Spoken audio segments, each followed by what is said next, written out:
సామాన్య వ్యక్తిగా ప్రారంభమైన ఎన్టీఆర్ ప్రయాణం మహాశక్తిగా మారిందని మంత్రి నారా లోకేష్ అన్నారు. సినీ నటుడిగా ఉన్నప్పుడు ప్రజలు కష్టాల్లో ఉంటే జోలె పట్టి ఆదర్శంగా నిలిచారని చెప్పారు. ప్రజానాయకుడిగా పేదల ఆకలి తీర్చి సంక్షేమాన్ని దేశానికి పరిచయం చేశారన్నారు. మహనీయుడు ఎన్టీఆర్ ప్రతి అడుగు నేటి తరానికి స్ఫూర్తి అని పేర్కొన్నారు. ఎన్టీఆర్ జయంతి సందర్భంగా ఘన నివాళులర్పిస్తున్నట్లు తెలిపారు. తెలుగు భాష, తెలుగు జాతి, తెలుగు నేల, తెలుగు వారు ఉన్నంత వరకు అన్న ఎన్టీఆర్ తో పాటు ఆయన స్థాపించిన తెలుగుదేశం పార్టీ జెండా ఎగురుతూనే ఉంటుందని మాజీ కేంద్ర మంత్రి అశోక్ గజపతి రాజు అన్నారు.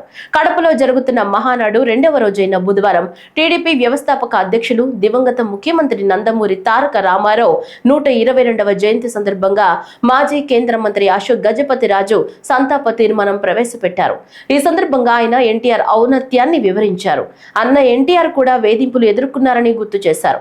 10,000 రూపాయలు నగదు చెల్లింపులు చేశారన్న కారణంగా కేసు పెట్టి ఆయనను కోర్టుకు పిలిచారని చెప్పారు. ముఖ్యమంత్రి హోదాలో అన్న ఎన్టీఆర్ కోర్టుకు హాజరై చట్టాలు, న్యాయస్థానాలను గౌరవించారని చెప్పారు. గత పాలకుడు మాదిరిగా 43,000 అక్రమాస్తుల కేసులో కూడా కోర్టుకు వెళ్లకుండా వాయిదాలు తెచ్చుకోలేదని విమర్శించారు. వాయిదాలు జగన్ ది గిన్నిస్ రికార్డ్ అని మాజీ కేంద్ర మంత్రి ఎద్దేవా చేశారు. అన్నగారు పెట్టిన జెండా అది.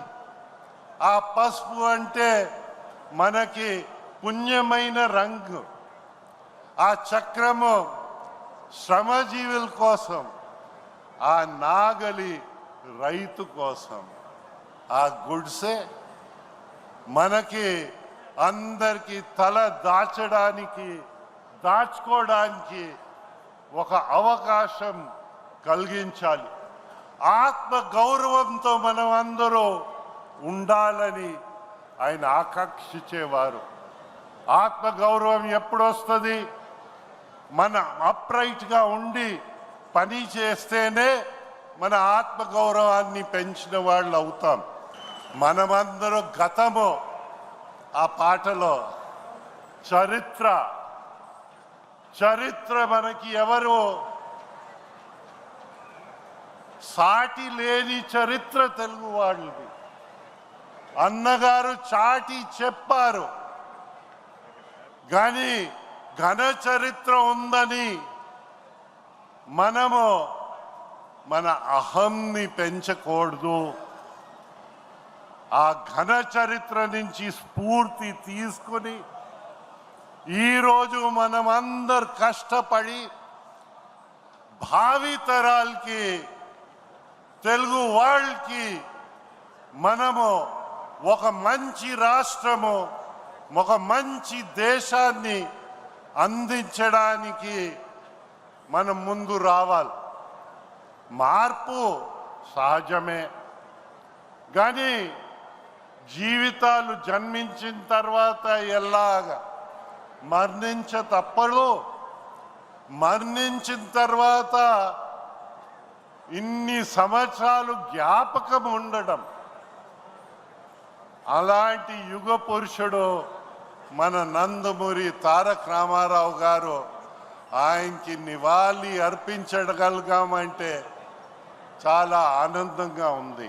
ఒకప్పుడు అన్నగారు ఇచ్చిన ఆదేశాల్ని, ఆలోచనల్ని మనము అందరూ దాని నుంచి స్ఫూర్తి తీసుకొని పని చేయడం. అన్నగారు తరచుగా అనేవారు మన అందరితో, ఒక విధంగా చెప్పాలంటే బోధించేవారు. ఆయనకి స్ఫూర్తి ఇచ్చింది మహాత్మా గాంధీ, జాతిపిత మహాత్మా గాంధీ.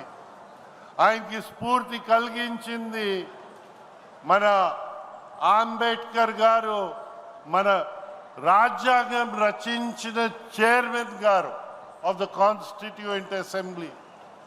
ఆయనకి స్ఫూర్తి ఇచ్చింది మన తెలుగు వాళ్ళు, వీరేశలింగం అలాంటి పెద్దలు. ఆయనకి స్ఫూర్తి ఇచ్చింది గుర్జాడ మహాకవి. అలాంటి మహనీయుల దగ్గర ఆయన స్ఫూర్తిగా తీసుకుని మనకందరికీ స్ఫూర్తిగా అన్నగారు నిలబడ్డం ఈరోజు మన అందరి అదృష్టమని నేను భావిస్తా ఉన్నాను.